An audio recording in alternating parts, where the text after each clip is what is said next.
लांचरेन ने जब लान सिचन से ये कहा कि कल वी वुशियान युनमेंग वापस जा रहा है, तब लान सिचन के पैरों तले ज़मीन खिसक गई। वो अपने अंकल को ये तो नहीं बता सकता कि असल में विंग नहीं, वांगजी युनमेंग जाने वाला है। ना तो वो ये राज खोलने के लिए तैयार था, ना ही वो इसे होने से रोक सकता था। अब लान सिचन मन ही मन सोचने लगे कि इसका उपाय क्या निकाले।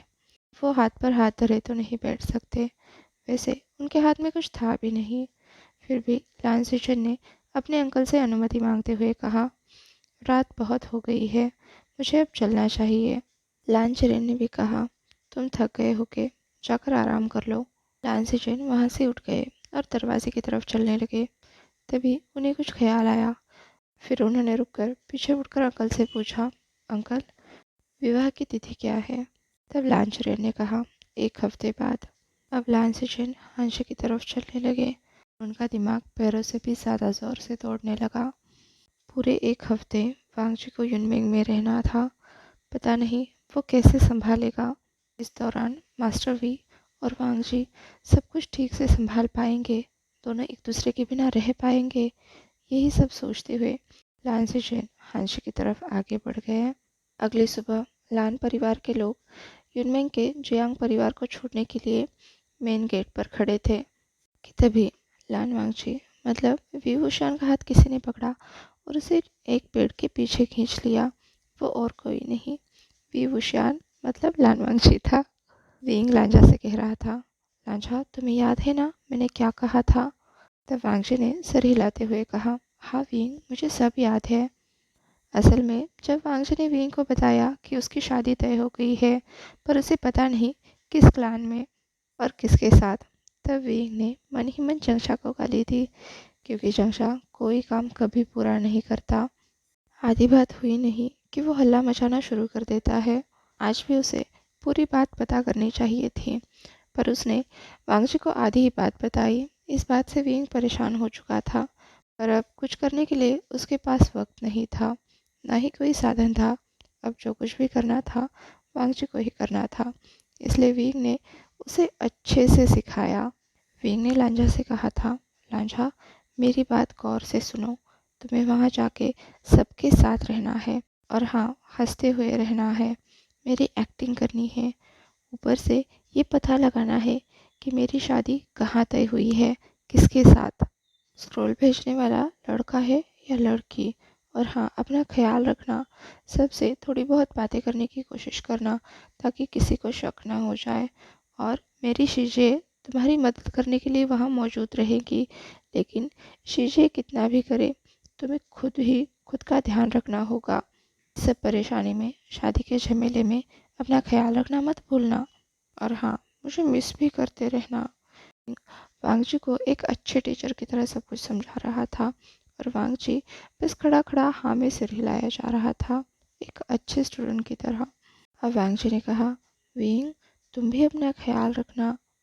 इतना सुनते ही विंग के चेहरे पर मुस्कुराहट आ गई। अब वुशियान वांगजी को फिर से एक बार सब कुछ समझा रहा था, और वांगजी बस हाँ में सिर हिलाया जा रहा था। तभी किसी ने पीछे से आवाज़ लगाई, भाई वी।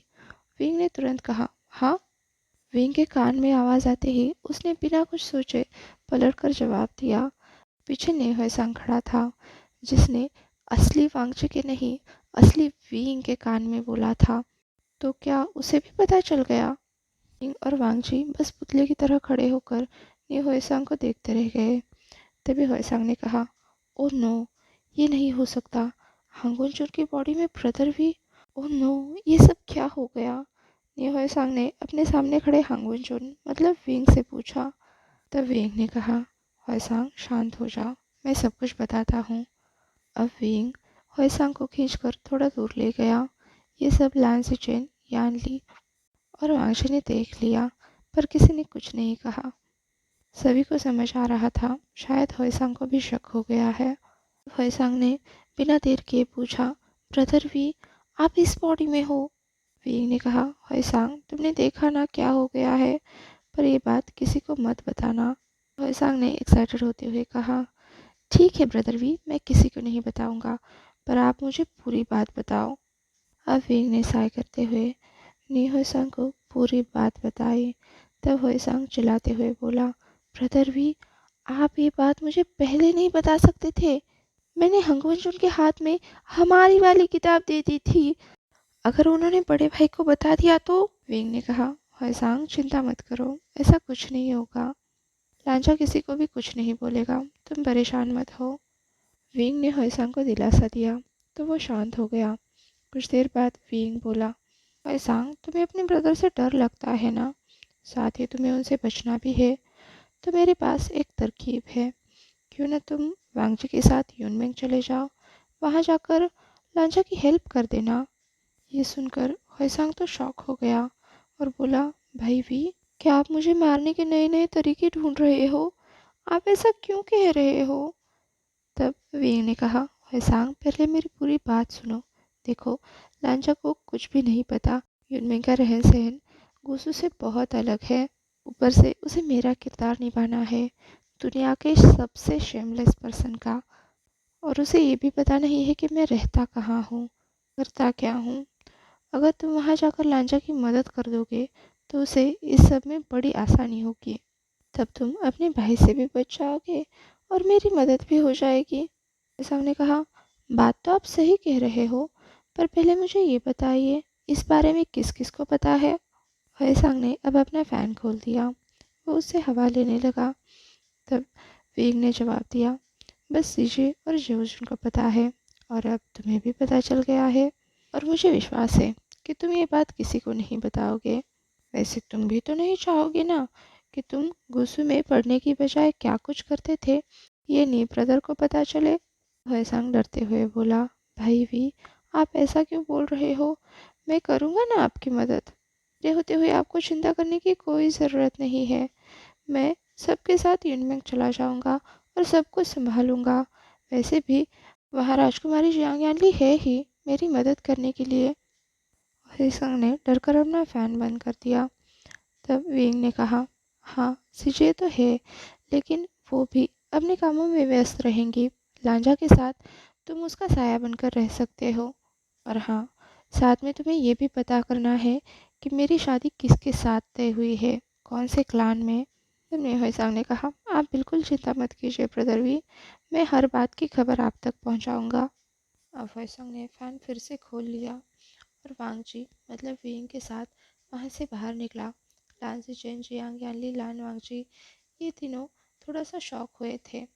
फिर सभी ने सोचा, शायद होइसांग अब हमारी टीम में है, क्योंकि तब तक विंग ने बाहर आकर सबकी तरफ देखकर स्माइल कर लिया था। थोड़ी देर बाद जियांग फैमिली होइसांग और विंग को अपने साथ लेकर यूनमेंग के लिए निकल गए। अब प्लान परिवार वापस आ गया था और सब लोग अपने अपने काम में हमेशा की तरह व्यस्त हो गए थे। वापस आते वक्त लानचिरे ने वांगजी से कहा, वांगजी मेरे साथ आओ। थोड़ी देर बाद दोनों लानचिरेन के कक्ष में बैठे थे। लानचिरेन ने अब वांगजी के हाथ में कुछ कागज़ थमाते हुए कहा, इन सबको अच्छे से देख लो और कल सुबह मुझे दे देना। अब लान वांगजी ने कहा, जी मास्टर। लानचिरेन ने चौंक कर कहा, तुम मुझे मास्टर क्यों बुला रहे हो? ओह माफ़ कीजिए अंकल, मैं कल सुबह तक आपको पूरी सूची बनाकर दे दूंगा। कहते हुए वांगजी मतलब विंग तुरंत वहाँ से निकला और चिरेन के कक्ष से बाहर आकर उसने एक गहरी सांस ली, राहत की। विंग ने कहा, मुझे तो ऐसा लगा मैं शेर की गुफा में घुस गया था। फिर वो अपने दिल पर हाथ रखते हुए बोला, विंग, कितने जोर से दिल धड़क रहा है तुम्हारा, शांत हो जाओ, तुम्हें ये सब करना होगा। विंग अब जिंगशी की तरफ निकला और जिसने उसे देखा था वो सब सोचने लगे, वांगजी इतनी अजीब हरकतें क्यों कर रहा है। इस सब में खासकर लान चिरेन थे, जो कुछ सोचने के बाद फिर से अपना काम करने लगे। जिंगशी में विंग ने उन सभी पेपर्स को चेक करते हुए कहा, उफ, अब जाकर ये ख़त्म हुआ। ये छात्र भी ना एक भी जवाब सही से नहीं लिखे। पता नहीं लांझा इन सबको कैसे संभालता था। वैसे देखा जाए तो लांझा का काम भी बड़ा मुश्किल है। इतनी छोटी सी उम्र में वो सबके रिपोर्ट्स चेक करता है। पर इस बात का एक फ़ायदा भी है, वो खुद ही खुद के मार्क्स बढ़ाकर भी लिखता होगा, तभी तो। ये सब ऊटपटांग बातें सोचते हुए विंग उन सभी पेपर्स को देख रहा था। तभी उसने पाया कि वहाँ पर किसी भी राजकुमार या राजकुमारी के पेपर्स नहीं है। ये सब तो नॉर्मल स्टूडेंट्स के पेपर्स थे। विंग ने कहा, मैं तो बेफिजूल में ही चिंता कर रहा था। शायद दाढ़ी वाला बूढ़ा लान राजकुमारियों के पेपर्स खुद चेक करता होगा। वो लांझा को नहीं देता होगा चेक करने के लिए। पर मैं उस बूढ़े लान के बारे में इतना क्यों सोच रहा हूँ? विंग बड़बड़ाते हुए पेपर्स चेक कर रहा था। धीरे धीरे ही सही, पर उसने अपना काम खत्म कर दिया। तभी दरवाजे पर दस्तक हुई। अब विंग ने देखा वहाँ पर लान सिचेन खड़े हैं, तो उन्हें अंदर लेते हुए विंग बोला, सेवुजुन, आप यहाँ आइए ना, वहाँ क्यों खड़े हैं? तभी विंग ने देखा लान सिचेन के हाथ में फूड ट्रे है। अंदर आने पर लान सिचेन ने वो फूड ट्रे पास ही के टेबल पर रखा और विंग से पूछा, मास्टर वी, आप क्या कर रहे हैं? विंग ने कहा, मास्टर लान ने मुझे कुछ स्टूडेंट की कॉपी चेक करने के लिए दी है, बस वही चेक कर रहा था। आप मुझे एक बार देखकर बताओगे कि ये मैंने सही की है या नहीं? टीचर ने कहा, चिंता मत कीजिए मास्टर वी, आपने किया है तो सही होगा। जब विंग जिद करने लगा तो टीचर ने कहा, ठीक है, मैं चेक करता हूँ, तब तक आप ये फल खा लीजिए, आपने दोपहर का खाना नहीं खाया है। अब विंग तुरंत मुस्कुरा दिया और खाना खाने लगा। साथ ही सिचेन विंग का काम देखने लगे। अब विंग ने खाना खत्म किया। साथ ही लान सिचेन ने भी वो सारे पेपर्स खत्म कर दिए और कहा, मास्टर वी, आपने बिल्कुल सही से चेक किया है। इस बात पर विंग खुश हो गया और कहा, मुझे खुशी है कि मैंने सब काम सही से कर दिया। फिर तभी वो अचानक से उदास हो गया और बोला, वैसे मैं लांचा को बहुत याद कर रहा हूँ। पता नहीं वो वहाँ कैसे रहेगा, सब कुछ कैसे संभालेगा। तब लान सिचेन ने कहा, मास्टर वी, चिंता मत कीजिए, 2 दिन में वांगजी वापस आ जाएगा। इस बात पर चौंकते हुए विंग ने पूछा, क्या 2 दिन में लांचा वापस आ जाएगा? पर क्यों? वहाँ तो मेरी शादी की बात चल रही है। ये सब क्या हो रहा है? मुझे तो कुछ समझ नहीं आ रहा। एक तो लांचा मेरी वजह से परेशान हो गया होगा। सेवुजुन, मुझे माफ़ कर दीजिए। मेरी वजह से आपका भाई और आपको एक दूसरे से दूर होना पड़ा है और अब तो पता नहीं उसके भविष्य में क्या है। विंग परेशान होकर बड़बड़ाए जा रहा था। तभी सिचेन ने कहा, चिंता मत कीजिए मास्टर वी, मैंने अभी अभी कहा कि वांगजी 2 दिन में वापस आ जाएगा। अब कहीं जाकर विंग को लान सिचेन की बात समझ आ गई, पर अभी भी वो चेहरे से कंफ्यूज ही मालूम हो रहा था।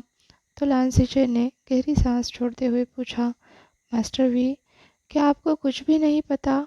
तब विंग ने कहा, पता है, मैं अगर यूनमेंग में होता तो मैंने अब तक सब कुछ पता कर लिया होता, या फिर अगर मुझे पता होता कि अंकल यहाँ आने वाले हैं तब भी मैं सब कुछ मालूम कर लेता। पर ये चंगचा सारी आधी अधूरी बातें लेकर आता है, उसे कुछ भी नहीं पता। ऊपर से मेरी बजाय वहाँ पर लांझा गया है, उसे भी कुछ पता नहीं चलेगा, इसलिए मैं इतना ज़्यादा परेशान हूँ। पता नहीं वो अब सब कैसे मैनेज करेगा। सॉरी शिवुजुन, मैं तो समझ ही नहीं पा रहा हूँ कि मैं क्या बोल रहा हूँ।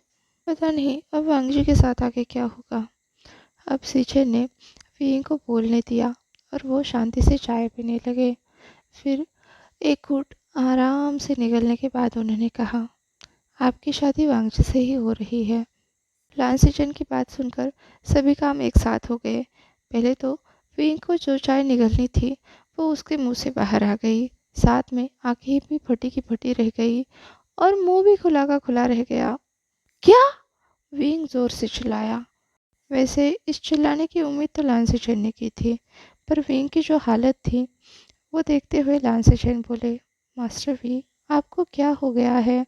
अब वो उठकर विंग के पास चले गए, उसकी पीठ पर सहलाते हुए बोले, मास्टर वी, क्या आप ठीक है? अब विंग ने होश में आते हुए पूछा, सेवुजुन, क्या आप सच कह रहे हैं? मेरी शादी मेरी शादी लांझा से हो रही है? लान सेठ ने मेरे लिए मैरिज स्क्रोल भेजा? विंग थोड़ा सा शॉक होकर बोल रहा था। लान सेचन ने कहा, हाँ मास्टर वी, आपने बिल्कुल सही सुना, आपकी शादी वांगजी के साथ हो रही है। और वैसे भी लांसेट में कभी झूठ नहीं बोला जाता। यह सुनकर विंग ने मुंह बना लिया और कहा, मुझे पता है जेवुजुन, पर आपके अंकल वो कैसे मान गए? वो तो मुझसे नफरत करते हैं। फिर उन्होंने स्क्रोल भेजने के लिए परमिशन कैसे दे दी? तब लांसेचन ने कहा, मास्टर वी, ऐसा ही हुआ है। अंकल ने न सिर्फ परमिशन दी है, बल्कि उन्होंने खुद स्क्रोल भेजा है। इतना ही नहीं, उन्होंने मास्टर जियांग से भी बात की, इसलिए वो मान गए और ये शादी तय हुई। विंग ने यह सब बात सुनी, लेकिन उसका मन नहीं मान रहा था कि लांचरिन इतने प्यार से तो मानने वालों में से नहीं है। उसे लग रहा था ये बुढ़ा जरूर कोई ना कोई चाल चल रहा होगा, कुछ तो सोच रहा होगा। तभी सिचन ने विंग को पुकारा और कहा, मास्टर वी, आप क्या सोच रहे हैं? तो विंग सोच की दुनिया से बाहर आते हुए बोला, कुछ नहीं, बस यही कि वांगची क्या कर रहा होगा। पता नहीं उसे ये बात पता है या नहीं। तभी सिचन ने कहा, मेरे ख्याल से अभी तो उसे पता नहीं है, पर चिंता मत कीजिए, जल्द ही उसे भी पता चल जाएगा। पर क्या आप इस शादी के लिए तैयार हैं? तो विंग ने कुछ सोचते हुए कहा, जेवोजुन, मुझे सोचने के लिए थोड़ा समय चाहिए।